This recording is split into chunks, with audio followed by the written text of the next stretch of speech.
Hello hello hi everyone. आज के botany class में आपका स्वागत है।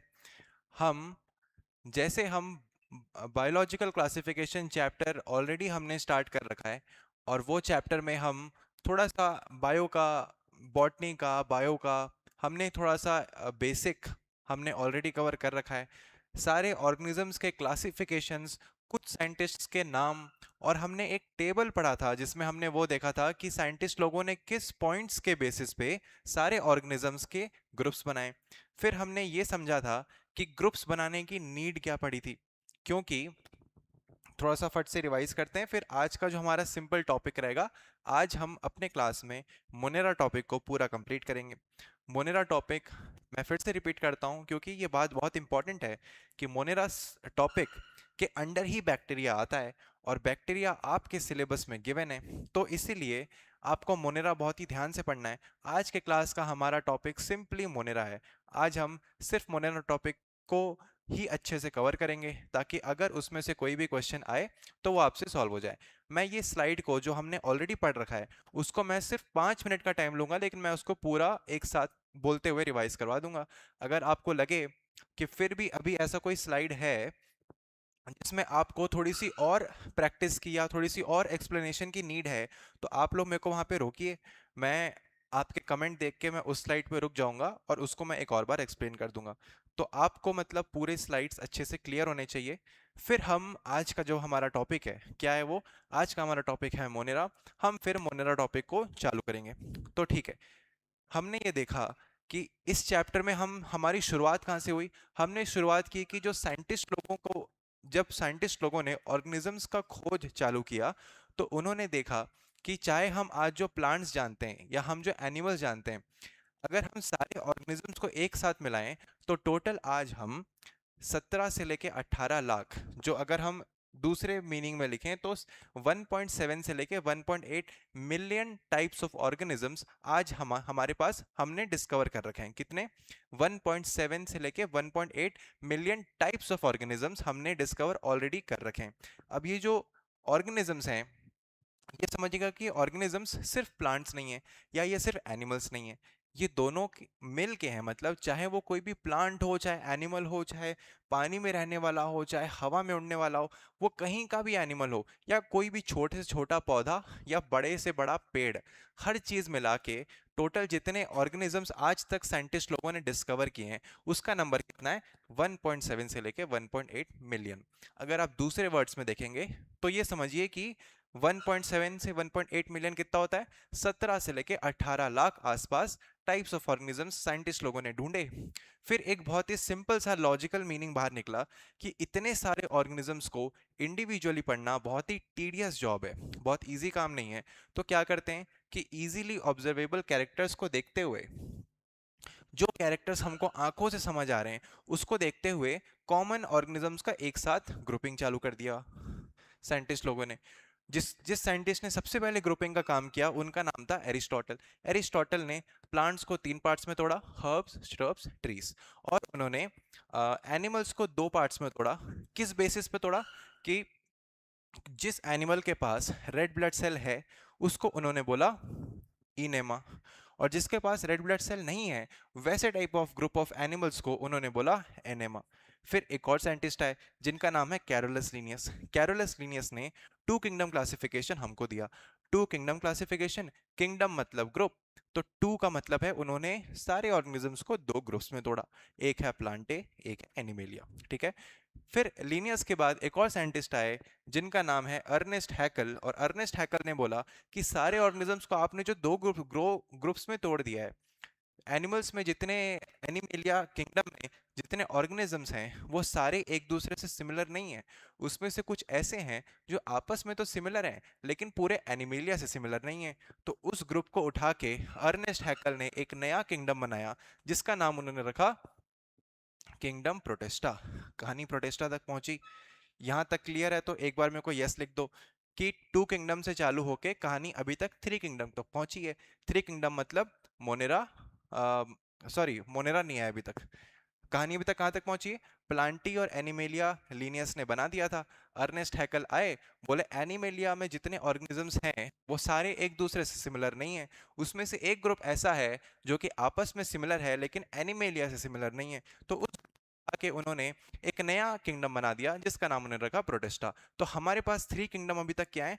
प्लांटी, एनिमेलिया और तीसरा है प्रोटेस्टा। यहां तक अगर कहानी क्लियर है तो मेरे को एक यस दे दो, मैं फिर फट से आगे बढ़ जाता हूं। ये स्लाइड चालू कर सकता हूं क्या? क्लियर है यहां तक? चलो आगे बढ़ जाता हूं मैं। देखो और आगे देखो, फिर आया 4 kingdom classification. 4 kingdom classification Copeland ने दिया। कोपलैंड क्या किए? उन्होंने बोला कि अभी भी एक ग्रुप ऑफ ऑर्गेनिज्म ऐसा प्रेजेंट है एनिमेलिया में जिनका सिमिलैरिटी उनके ग्रुप से नहीं है। तो उन्होंने एक और नया किंगडम बनाया जिसका नाम उन्होंने रखा मोनेरा, जो कि आज का हमारा टॉपिक रहेगा। आज हम अपने क्लास में मोनेरा ही कवर करेंगे अच्छे से। मोनेरा कैसा होता है? प्रोकैरियोट्स होता है। मतलब कैसे प्रोकैरियोट्स होते हैं वो हम टेबल्स में हमने समझा था, हम एक बार वहां फिर से देख लेंगे। ये सारा फिर उन्होंने, किसने बोला? कोपलैंड ने बोला कि एक और किंगडम की आवश्यकता है, और वो जो 4th किंगडम जो कोपलैंड ने बनाया उसका नाम था मोनेरा। फिर लास्ट में जो कि आज भी अप्लाइड है, लास्ट में जो सबसे रीसेंट और सबसे लेटेस्ट है जो कि आज भी वैलिड है, वो क्या है? 5 किंगडम क्लासिफिकेशन। मतलब दुनिया में जितने ऑर्गेनिजम्स हैं वो इन्हीं 5 किंगडम में से किसी में ग्रुप किए जाते हैं। ठीक है, 5 किंगडम्स वो कौन से हैं? Starting from Monera, protista, fungi, Plantae, animal. ये 5 किंगडम क्लासिफिकेशन एग्जिस्ट करते हैं टिल डेट। सोचो तो ये इतना एक्यूरेट था कि इसके ये डिस्कवर कब हुआ था? ये डिस्कवर हुआ था 1969 में। 1969 में 5 किंगडम बनने के बाद भी हम आज 2026 में हैं।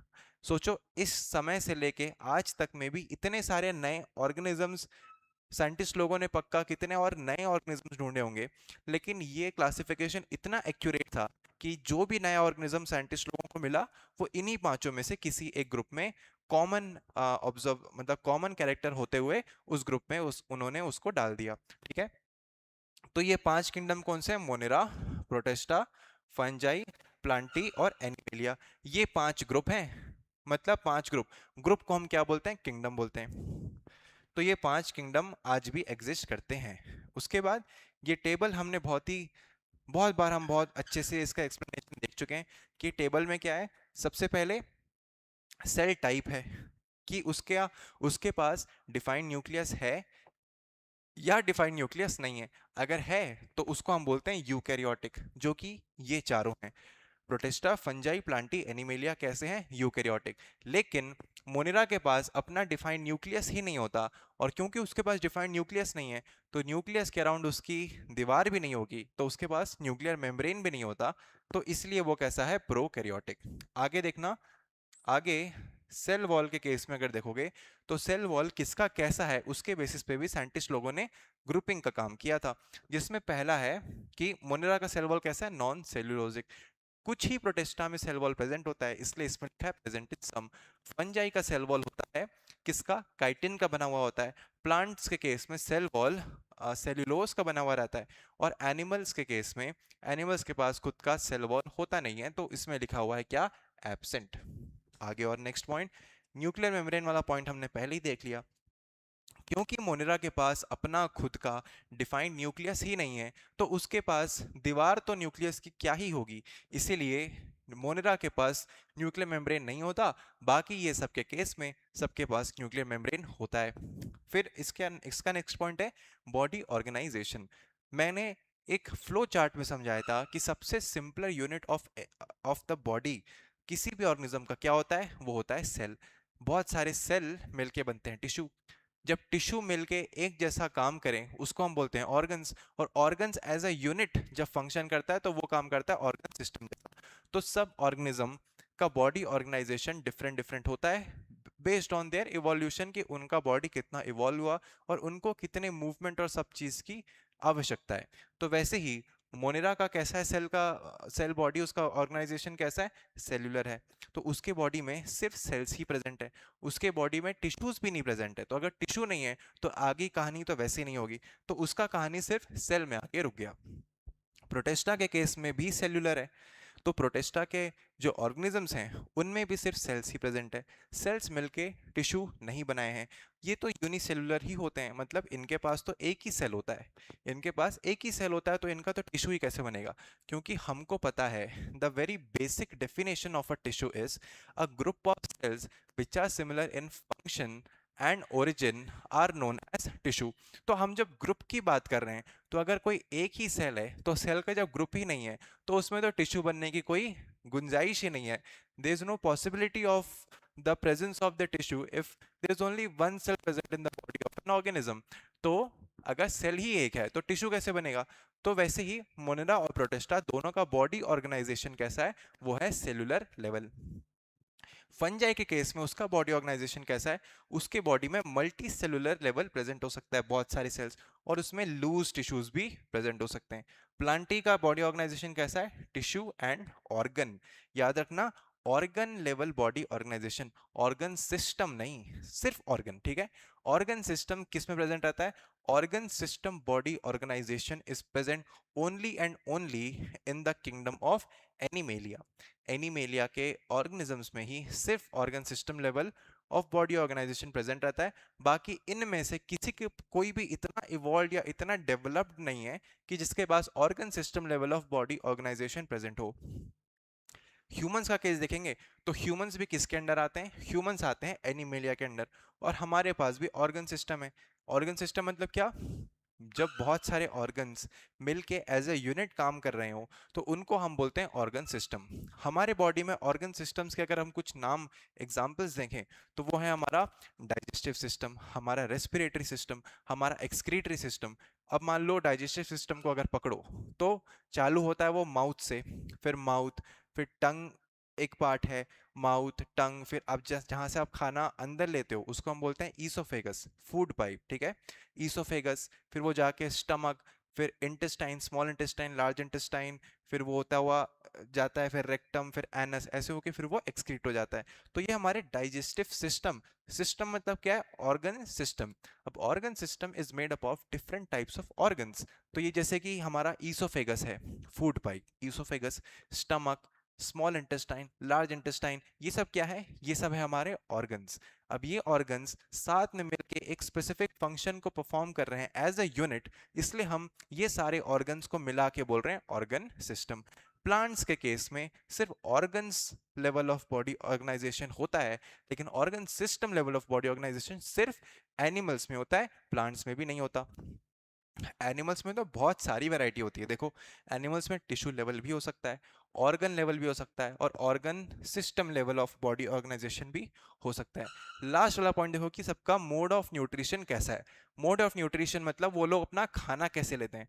मोनेरा अपना खाना कैसे लेता है? ऑटोट्रॉफिक मोड ऑफ न्यूट्रिशन से लेता है, या फिर वो ऑटोट्रॉफिक में भी कैसा? फोटोसिंथेसिस, मतलब वो सनलाइट और ऑक्सीजन के हेल्प से, सनलाइट और कार्बन डाइऑक्साइड की हेल्प से भी अपना खाना बना सकता है।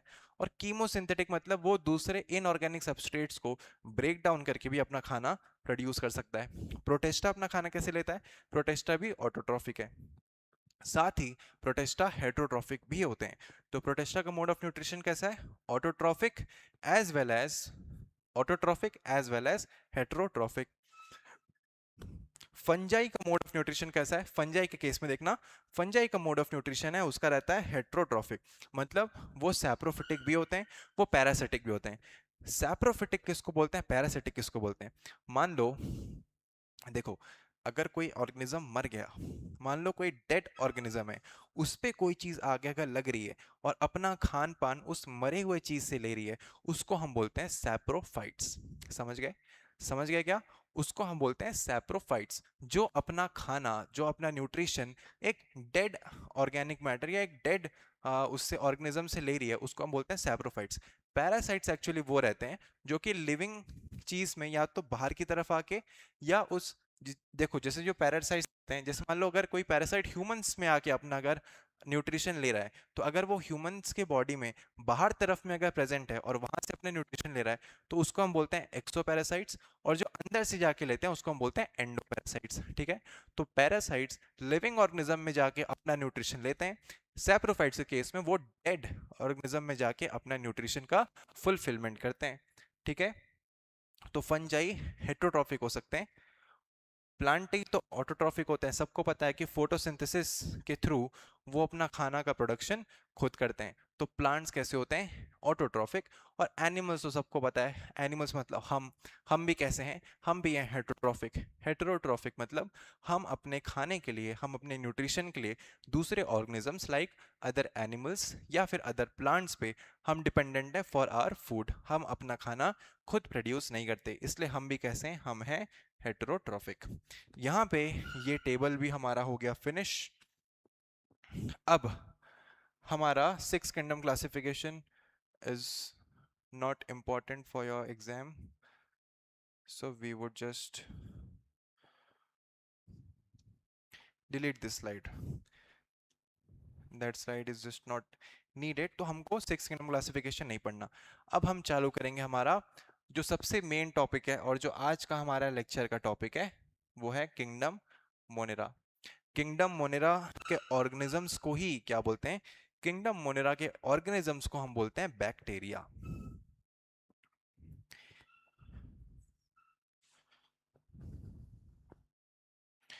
एक एक पॉइंट बड़े आराम से समझो, एकदम धीरे से समझो, धैर्य से समझो। अगर कुछ ना समझ आए आप लोग बिल्कुल कमेंट्स में बताइए, मैं उसको फिर आराम से आपको वापस से एक्सप्लेन करने की कोशिश करूंगा। मेन मेन पॉइंट, हमारा एंड गोल ये है कि हमको लिखा हुआ सारा चीज समझ में आना चाहिए।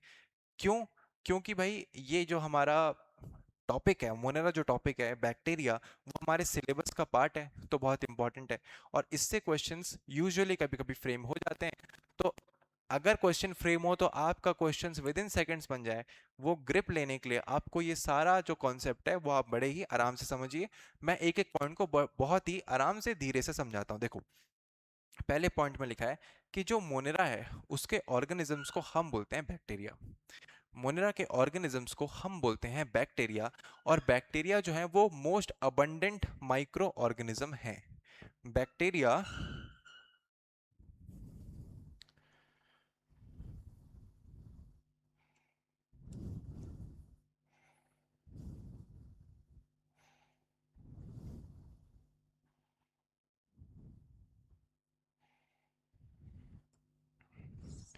Bacteria most abundant micro organism है।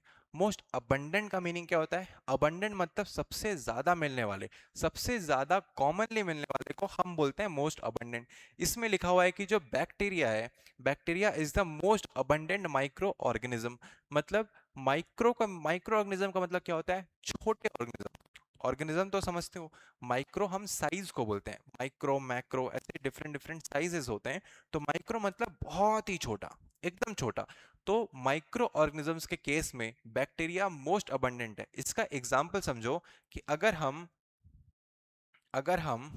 एक हैंडफुल ऑफ सॉइल लें, मतलब अगर हम मुट्ठी में थोड़ी सी मिट्टी लें, तो उस मिट्टी मतलब हमारे मुट्ठी में जो मिट्टी है, हमने जो मिट्टी ली है, उसमें हंड्रेड्स ऑफ बैक्टीरिया प्रेजेंट हो सकते हैं। वो इतने कॉमनली प्रेजेंट है।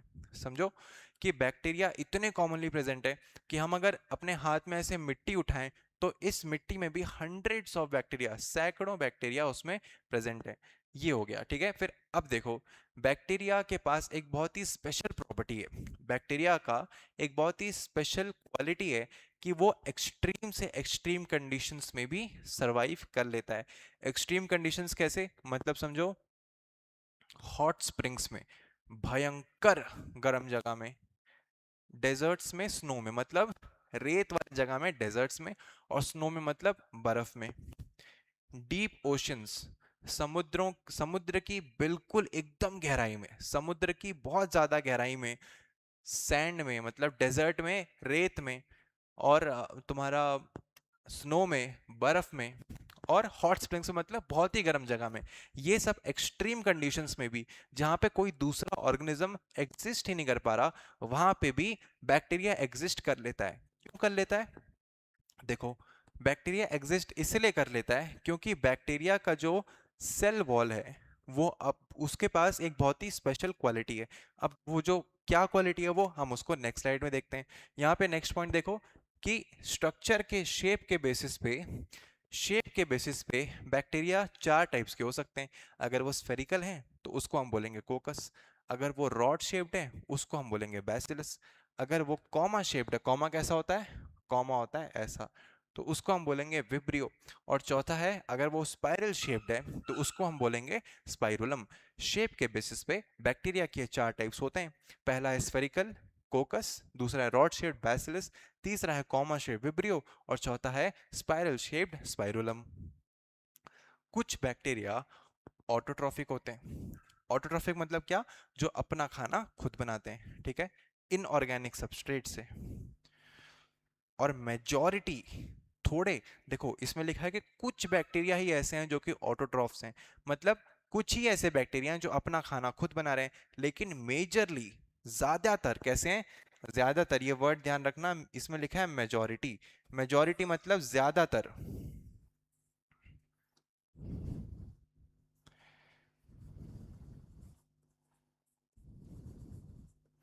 मेजॉरिटी मतलब ज्यादातर बैक्टीरिया ऐसे हैं जो कैसे हैं, हेटरोट्रॉफ्स हैं। हेटेरोट्रॉफ्स मतलब जो अपना खाना खुद नहीं बनाते, जो दूसरे पर डिपेंडेंट है अपने खान पान और न्यूट्रिशन के लिए, अदर ऑर्गेनिजम्स पर डिपेंडेंट है, चाहे वो डेड हो चाहे वो लिविंग हो, लेकिन वो दूसरे ऑर्गेनिजम्स पर डिपेंडेंट है अपने खान पान के लिए। मोनेरा के मेजर मेजर दो ग्रुप्स हैं, पहला कौन सा है, पहला है आर्की बैक्टीरिया और दूसरा है यू बैक्टीरिया। आओ एक एक करके देखते हैं कि आर्की बैक्टीरिया क्या है और यू बैक्टीरिया क्या है। अब देखो आर्की बैक्टीरिया, इसमें 1 सेकेंड, इसको मैं हल्का सा चेंज कर दूं।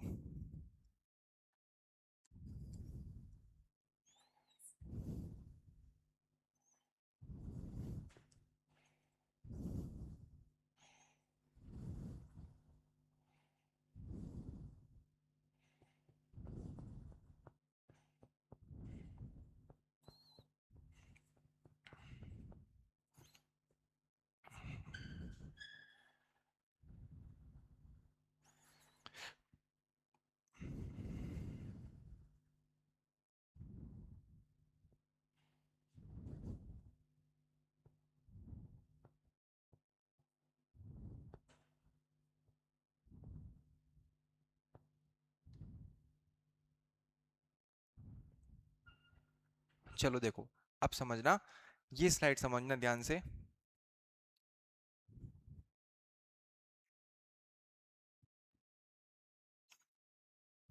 इस स्लाइड में लिखा है कि देखो हमने क्या देखा कि बैक्टीरिया के मेजरली दो ग्रुप्स हैं, पहला है आर्की बैक्टीरिया, दूसरा है यू बैक्टीरिया। एक एक करके समझते हैं कौन सा कैसा है। आर्की बैक्टीरिया का केस देखो, आर्की बैक्टीरिया बहुत ही हार्श हैबिटेट्स में रहते हैं। अभी हमने देखा कि बैक्टीरिया इतने एक्सट्रीम कंडीशंस में रहते हैं जहां पे दूसरा कोई भी ऑर्गेनिज्म एग्जिस्ट ही नहीं करता, आर्की बैक्टीरिया है वो। आर्की बैक्टीरिया का सबसे पहला पॉइंट क्या लिखा है कि वो मोस्ट हार्श हैबिटेट्स में रहते हैं। अब वो हार्श हैबिटेट्स कैसे हैं, Archie bacteria most harsh habitats में रहते हैं। वो हार्श हैबिटेट्स कैसे हैं, तीन हैं। क्या है वो, सबसे पहला है एक्सट्रीम सॉल्टी एरियाज, बेहद नमकीन जगह, बेहद एक्सट्रीमली सॉल्टी एरियाज, जिसको हम बोलते हैं हेलोफाइल्स। जो बैक्टीरिया सॉल्टी एरियाज में हमको मिलते हैं उनका नाम है हेलोफाइल्स। दूसरा है हॉट स्प्रिंग्स। हॉट स्प्रिंग्स मतलब भयंकर गर्म जगह, भयंकर गर्म जगह, उसको हम बोलते हैं क्या, hot springs. 1 second, just a second.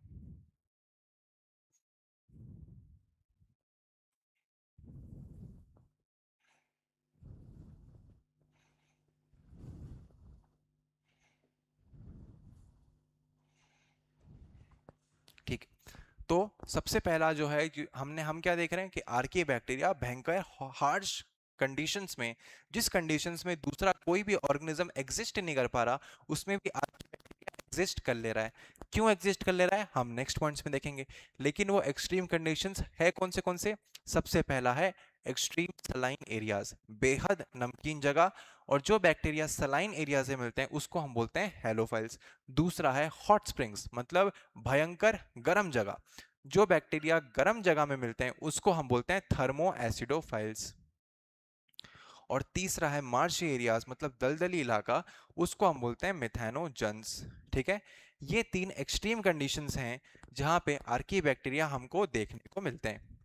उसके बाद देखना कि आर्की बैक्टीरिया क्यों इतने एक्सट्रीम कंडीशन में, जिस कंडीशन में कोई भी नहीं सरवाइव कर पा रहा, जिस कंडीशंस में दूसरा कोई भी ऑर्गेनिज्म एग्जिस्ट नहीं कर पा रहा, आर्की बैक्टीरिया के पास ऐसा क्या स्पेशल पॉइंट है कि वो इतने हार्श हैबिटेट्स में भी एग्जिस्ट कर पा रहा है। तो इसका आंसर होगा उसका जो सेल वॉल का स्ट्रक्चर है that is different from other organisms.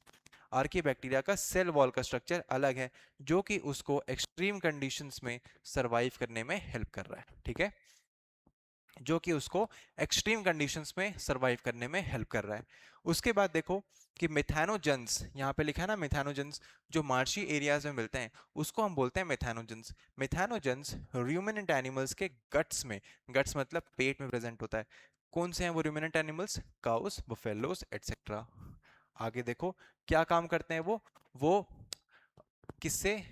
डंक ऑफ दीज एनिमल्स, डंक मतलब गोबर से मिथेन गैस का प्रोडक्शन करने में वो अपना काम करते हैं। तो मिथेनोजेंस का फंक्शन क्या है? They produce methane gas from the डंक ऑफ दीज एनिमल्स।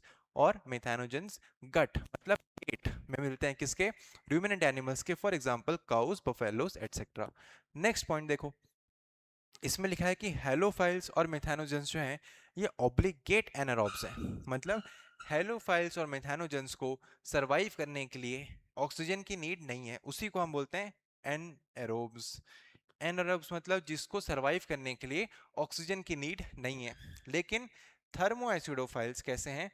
वो है फैकल्टेटिव एनएरोब्स। मतलब फैकल्टेटिव एनारोब्स मतलब अगर आप उनको ऑक्सीजन दोगे तो भी वो सरवाइव कर लेंगे, अगर ऑक्सीजन नहीं दोगे तो भी वो सरवाइव कर लेंगे। तो थर्मोएसिडोफाइल्स दोनों केसेस में सरवाइव कर सकते हैं, लेकिन हेलोफाइल्स और मेथानोजेंस को ऑक्सीजन की नीड नहीं है टू सरवाइव। समझ गए? नेक्स्ट पॉइंट देखो, अब हमने आर्की बैक्टीरिया का सारा एक्सप्लेनेशन हमने देख लिया।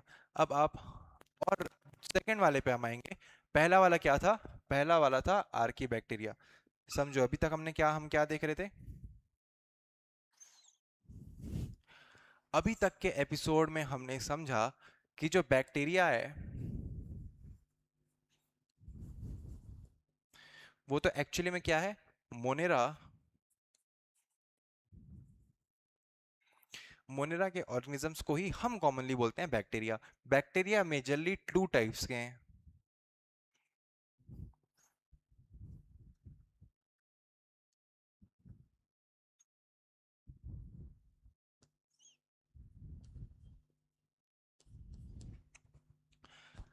मोनेरा जिसको कॉमनली हम बैक्टीरिया बोलते हैं वो मेजरली टू टाइप्स के हैं। पहला है आर्की बैक्टीरिया, दूसरा है यू बैक्टीरिया। आर्की बैक्टीरिया के पॉइंट्स हमने अभी उसके पूरे पॉइंट्स देखे कि आर्की बैक्टीरिया भैया ऐसे एक्सट्रीम कंडीशन से मिलता है जहां पे दूसरा कोई भी ऑर्गेनिज्म एग्जिस्ट ही नहीं करता। अब वो इतने एक्सट्रीम कंडीशंस में कैसे मिलता है? इतने एक्सट्रीम कंडीशंस में आर्की बैक्टीरिया इसलिए सरवाइव कर पाता है क्योंकि उसका सेल वॉल का स्ट्रक्चर दूसरे ऑर्गेनिज्म से डिफरेंट है। उसके सेल वॉल में ही वो स्पेशल बात है जो कि उसको इतने एक्सट्रीम कंडीशंस में एग्जिस्ट करने में हेल्प कर रहा है। ठीक है, क्या है वो एक्सट्रीम कंडीशंस? पहला है कि उसका कि वो एक्सट्रीम सलाइन एरियाज में मिलता है, नमकीन जगह। नाम क्या? हेलोफाइल्स। वो हॉट स्प्रिंग्स में मिलता है, नाम क्या? थर्मोएसिडोफाइल्स। और वो मार्श एरियाज में मिलता है, मतलब कौन? Methanogens. Methanogens ruminant of gut, gut of ruminant animals, मतलब रूमिनेंट एनिमल्स के गट में, पेट में हमको देखने को मिलते हैं। क्या काम करते हैं? मीथेन गैस का प्रोडक्शन करते हैं फ्रॉम द डंक ऑफ रूमिनेंट एनिमल्स। अब हम सेकंड वाले पॉइंट की में आ चुके हैं। सेकंड पॉइंट हमारा क्या? You bacteria. यू बैक्टीरिया देखना उसका सेल वॉल कैसा होता है? यू बैक्टीरिया का सेल वॉल होता है कैसा? रिजिड। और ये मैंने लास्ट क्लास में समझाया था कि अगर उसके पास फ्लैजिला है, यू बैक्टीरिया के पास अगर फ्लैजिला है तो वो मोटाइल होगा। मोटाइल मतलब, मोटाइल मतलब वो मूव कर सकता है। तो यू बैक्टीरिया के पास अगर फ्लैजिला है, फ्लैजिला क्या है? फ्लैजिला उसके पैर हैं, लेग्स। एक्सप्लेनेशन के लिए, समझने के लिए समझो कि फ्लैजिला बैक्टीरिया के पैर हैं। ऐसे पैर जो कि उसको मूवमेंट में, जैसे हम हमारे पास हमारे पैर हमको क्या किस में हमको हेल्प करते हैं? हमारे पैर हमको मूव करने में, चलने में हमको हेल्प करते हैं। वैसे ही फ्लैजिला बैक्टीरिया का पैर है वो उसको मूवमेंट में हेल्प करता है। सारे बैक्टीरिया के पास फ्लैजिला नहीं होता, इसलिए लिखा है कि अगर you bacteria have a flagella तो वो क्या होंगे, मोटाइल होंगे। मोटाइल मतलब जो मूव कर पाते हैं उसको हम बोलते हैं मोटाइल, जो नहीं मूव कर पाते उनको हम बोलते हैं नॉन मोटाइल। समझ गए? नेक्स्ट देखो, यू बैक्टीरिया में ऑटोट्रॉफ्स भी आते हैं जो कि अपना खाना खुद बना रहे हैं, और उसमें हेट्रोट्रॉफ्स भी आते हैं जो कि दूसरे ऑर्गेनिजम्स पर डिपेंडेंट हैं, किसके लिए, अपने खान पान के लिए। फिर ये तो साइंटिस्ट के नाम है कि germ theory of disease Louis Pasteur ने दी थी, और फादर ऑफ बैक्टीरियोलॉजी कौन है, father of bacteriology Anton von Leeuwenhoek है। नेक्स्ट स्लाइड देखो। नेक्स्ट स्लाइड में आप ये समझो कि जैसे फोटोसिंथेसिस है, फोटोसिंथेटिक ऑफ ऑटोट्रॉफ्स है, ठीक है। जैसे हम न्यूट्रिशन देख रहे थे, हम बैक्टीरिया का न्यूट्रिशन देख रहे हैं, तो बैक्टीरिया का न्यूट्रिशन, पहले मैं थोड़ा सा स्लाइड क्लियर कर दूं, जो आपको नीड नहीं है उसको हम स्लाइड से हटा देते हैं।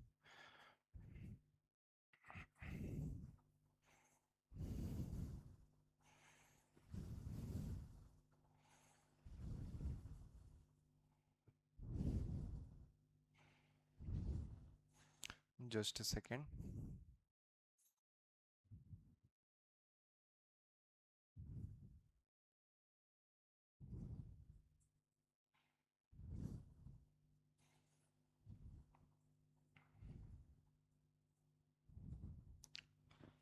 चलो डन, डन।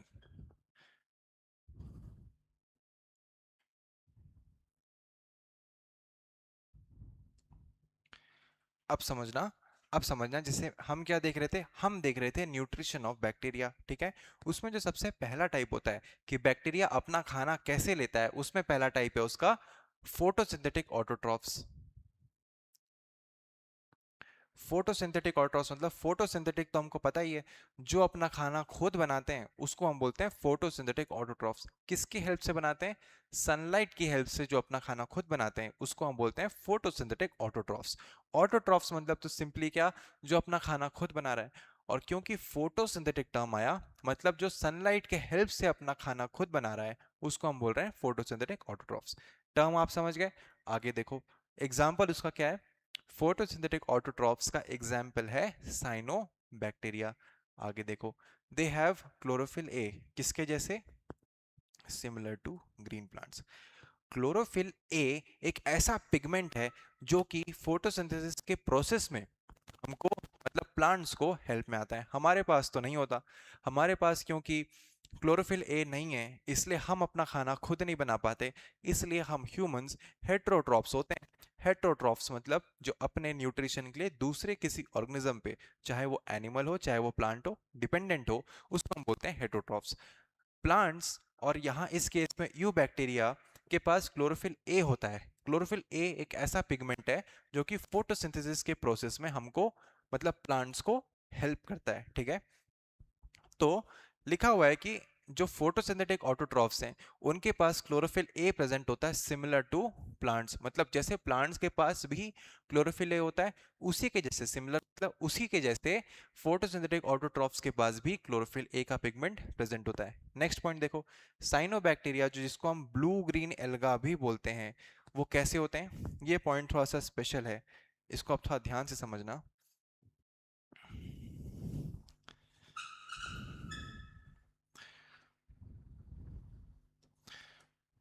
ये स्पेशल पॉइंट को ध्यान से समझो, साइनोबैक्टीरिया आपके सिलेबस में है और ये बहुत ही इंपॉर्टेंट पॉइंट है कि साइनोबैक्टीरिया की कुछ प्रॉपर्टीज हैं जिसको लिस्ट डाउन करना बहुत इंपॉर्टेंट है। साइनोबैक्टीरिया देखो,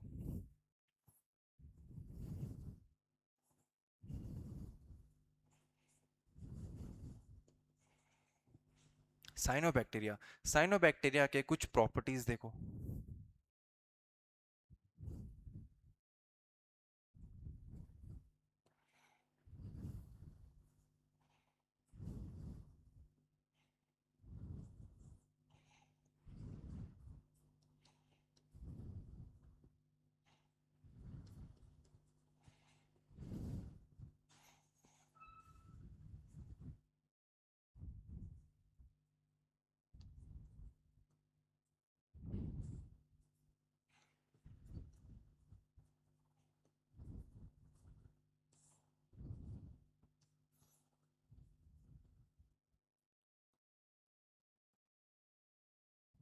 अब देखो, समझो, ये साइनोबैक्टीरिया, साइनोबैक्टीरिया क्या है? साइनोबैक्टीरिया एक टाइप ऑफ ऑर्गेनिज्म है, ठीक है।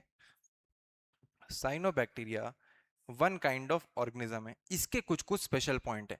अगर उसका बॉडी ऑर्गेनाइजेशन देखो, हमने अभी देखा था, हम टेबल में बॉडी ऑर्गेनाइजेशन पढ़ रहे थे, वैसे ही अगर साइनोबैक्टीरिया का बॉडी ऑर्गेनाइजेशन देखो तो उसमें आप नोट करोगे कि साइनोबैक्टीरिया यूनिसेलुलर भी हो सकते हैं। यूनिसेलुलर मतलब जिसके बॉडी में एक सेल हो, वन सेल, वो यूनिसेलुलर भी हो सकते हैं।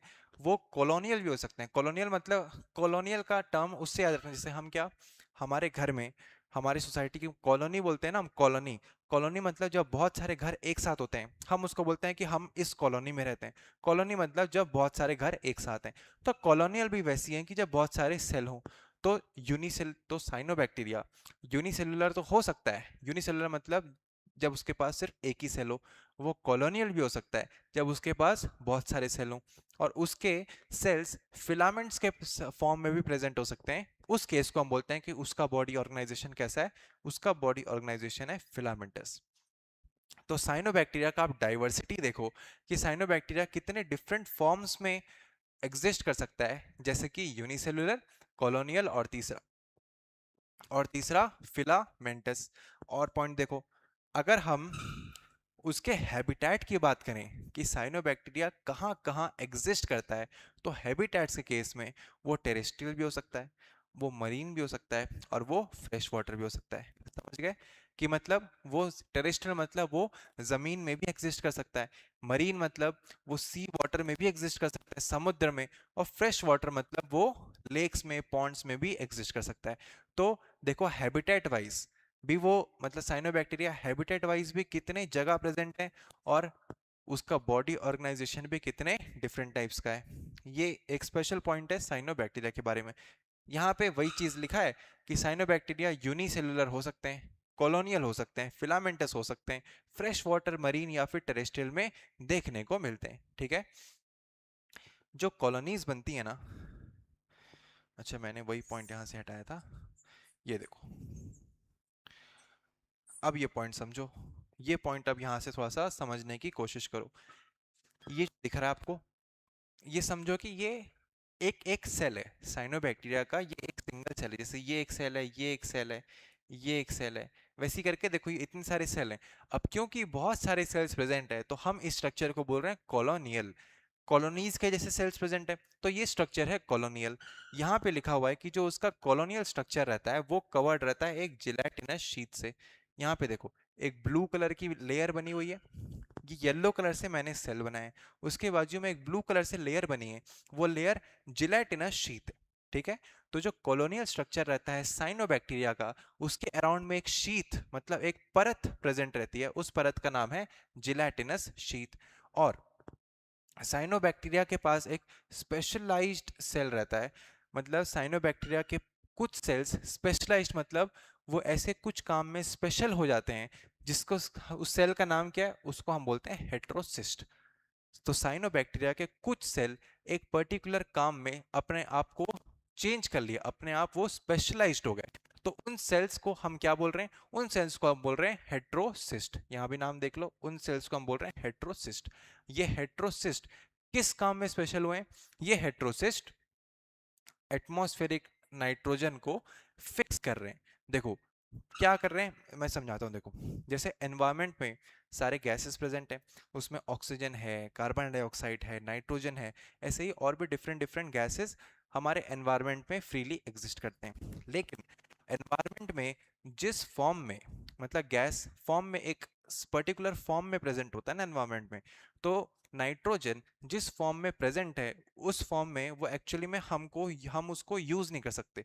तो हम नाइट्रोजन को जिस फॉर्म में यूज कर सकते हैं, हेट्रोसिस्ट का जो सेल रहता है साइनोबैक्टीरिया का, मान लो एक सेल अपने आप को स्पेशलाइज कर लिया, अब उस सेल का नाम क्या हो गया? उस सेल का नाम हो गया हेट्रोसिस्ट। हेट्रोसिस्ट क्या कर रहा है? वो नाइट्रोजन को एनवायरमेंट से ले रहा है, एनवायरमेंट से नाइट्रोजन को ले रहा है, और नाइट्रोजन को ऐसे फॉर्म में चेंज कर रहा है जिस फॉर्म में हम नाइट्रोजन का यूज कर पाए। समझ गए? तो एनवायरनमेंट में जैसे नाइट्रोजन प्रेजेंट है, हम उसको उस फॉर्म में यूज नहीं कर सकते, तो हम उसको जिस फॉर्म में यूज कर सकते हैं वो चेंज करने का काम कौन कर रहा है? वो चेंज करने का काम कर रहा है हेटेरोसिस्ट। इसलिए हम उस प्रोसेस को क्या बोलते हैं कि हेटेरोसिस्ट ने नाइट्रोजन को फिक्स कर दिया। फिक्स एटमॉस्फेरिक नाइट्रोजन, फिक्स किया मतलब उसको एटमॉस्फेरिक नाइट्रोजन को एक ऐसे फॉर्म में चेंज किया जिस फॉर्म में हम उसको यूज कर सकते हैं। समझ गए? एग्जाम्पल क्या है उसका? Nostoc and anabaena. अब ये हो गया फोटोसिंथेटिक ऑटोट्रॉफ्स की बात। अब नेक्स्ट केस देखो, नेक्स्ट केस है chemosynthetic autotrophs, for example nitrifying bacteria. इसका सिंपल सा ये समझना, क्योंकि ये न्यूट्रिएंट साइकिल हम दूसरे चैप्टर में डील करेंगे। यहाँ पे सिर्फ आप एक लाइन समझ लो कि कुछ inorganic substrates like nitrates, nitrites and ammonia को यूज करके क्या करता है बैक्टीरिया? एनर्जी का प्रोडक्शन करता है। एनर्जी प्रोडक्शन मतलब क्या? एटीपी का फॉर्मेशन, मतलब अपने एनर्जी प्रोडक्शन के लिए वो कुछ इनऑर्गेनिक सबस्ट्रेट्स को तोड़ता है। कौन से हैं वो इनऑर्गेनिक सबस्ट्रेट्स? वो है नाइट्रेट्स, नाइट्राइट्स एंड अमोनिया। और इससे क्या होता है? इससे न्यूट्रिएंट साइकिल चलने में बहुत ही बड़ी हेल्प होती है। कौन से न्यूट्रिएंट्स हैं वो हैं nitrogen, phosphorus, iron and sulphur. समझ गया क्या? ये हैं दो टाइप्स ऑफ क्या? ऑटोट्रॉफ्स। अब देखना तीसरा टाइप जो कि कैसा है? हेट्रोट्रॉफ्स। हेट्रोट्रॉफ्स क्या है?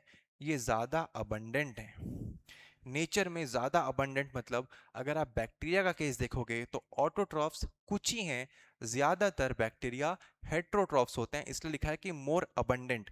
अबंडेंट मतलब जो ज्यादा मात्रा में, जो ज्यादा नंबर में, और जो मोर कॉमनली देखने को मिलते हैं उसको हम बोलते हैं मोर अबंडेंट। तो heterotrophs are most abundant in nature.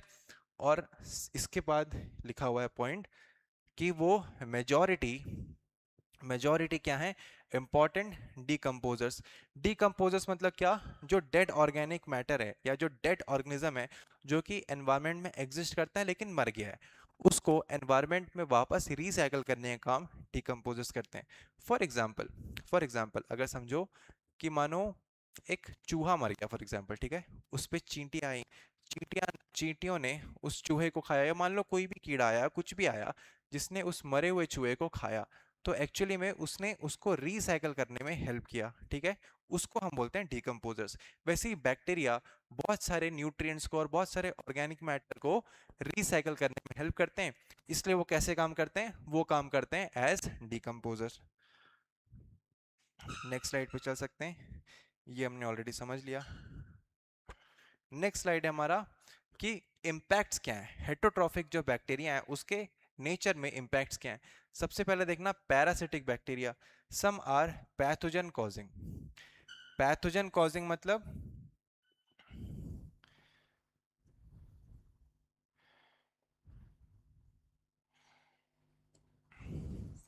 Pathogen causing मतलब क्या? क्या कॉज करते हैं? वो कॉज करते हैं डिजीज। पैथोजन कॉजिंग मतलब वो कॉज करते हैं डिजीज। ठीक है, पैथोजन कॉजिंग मतलब वो कॉज करते हैं डिजीज। तो कुछ बैक्टीरिया पैरासिटिक होते हैं जो क्या कॉज करते हैं? पैथोजेंस। पैथोजेंस मतलब जो डिजीज कॉज करते हैं, फॉर एग्जांपल कॉलेरा और typhoid, tetanus and citrus canker. ठीक है, टाइफाइड भी कॉज करता है एक बैक्टीरिया, वैसे ही कॉलेरा भी एक बैक्टीरिया कॉज करता है। तो उसको हम बोलते हैं, जो कोई एक इन्फेक्शन कॉज कर रहा है उसको हम बोलते हैं पैथोजेंस। और समझना कि they are used to make curd. एक बैक्टीरिया ऐसा भी होता है जिसका नाम है लैक्टोबैसिलस। तो जो हमारी जो दही बनती है, हम जो कर्ड का फॉर्मेशन, दही को इंग्लिश में कर्ड बोलते हैं, तो हम जो कर्ड का फॉर्मेशन करते हैं उसमें एक बैक्टीरिया ही एक्चुअली दही बनाने में हमको हेल्प करता है। उस बैक्टीरिया का नाम क्या है? लैक्टोबैसिलस।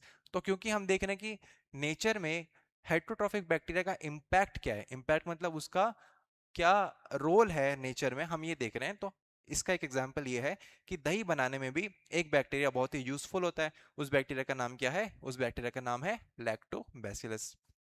थर्ड पॉइंट देखो, सिम्बायोटिक रिलेशनशिप में वो नाइट्रोजन फिक्सेशन का काम करता है।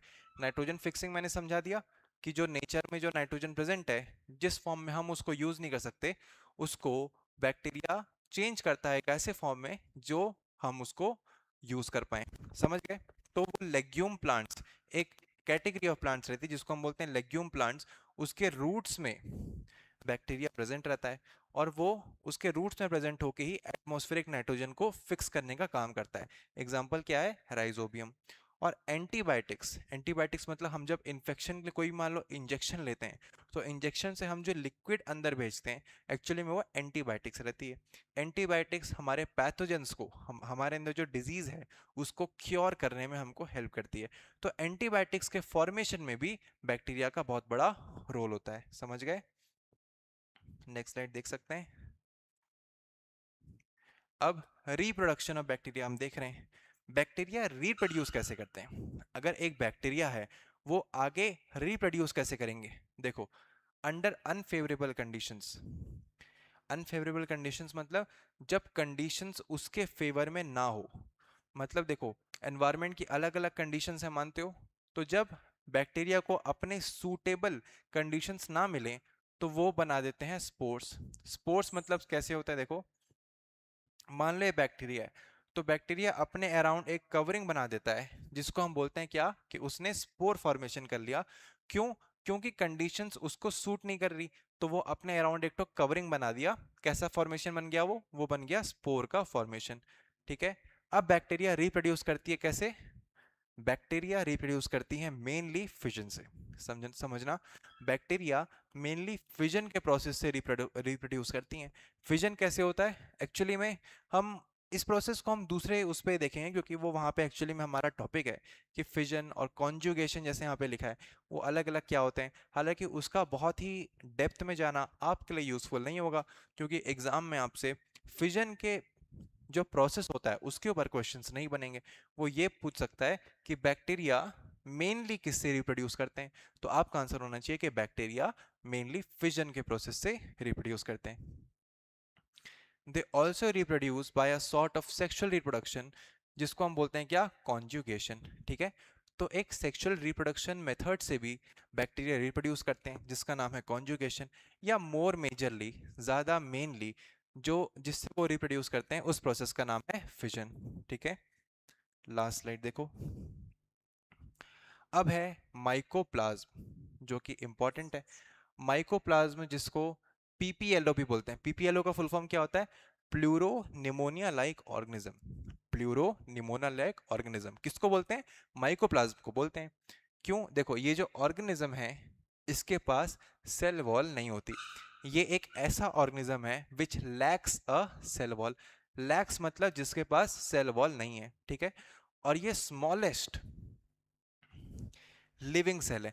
तो अगर आपके पास कभी आप मान लो कोई जीके का क्विज आप लो तो उसमें कभी कभी पूछ लेते हैं कि बताओ सबसे स्मॉलेस्ट लिविंग सेल क्या है, तो ये आपका एक जनरल नॉलेज भी है कि सबसे छोटा, मतलब सबसे छोटा एग्जिस्ट करने वाला जो लिविंग सेल है, जिंदा सेल है, वो कौन सा है? माइकोप्लाज्म का सेल।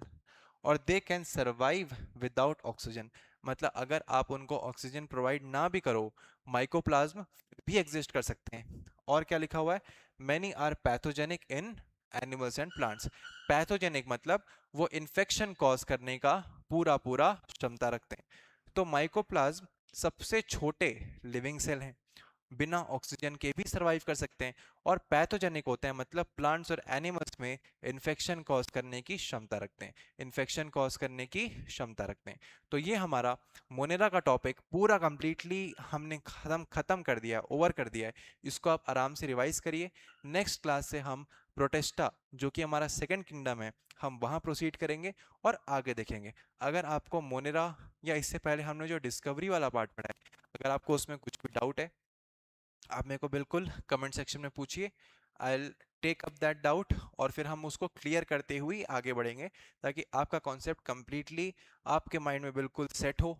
और अगर इससे कोई भी क्वेश्चंस आपको देखने को मिले जो कि यहीं से आएंगे, क्योंकि ये एनसीईआरटी का पूरा कंटेंट हमने कवर कर रखा है, तो वो क्वेश्चन कहीं से आएगा तो यहीं से ही आएगा।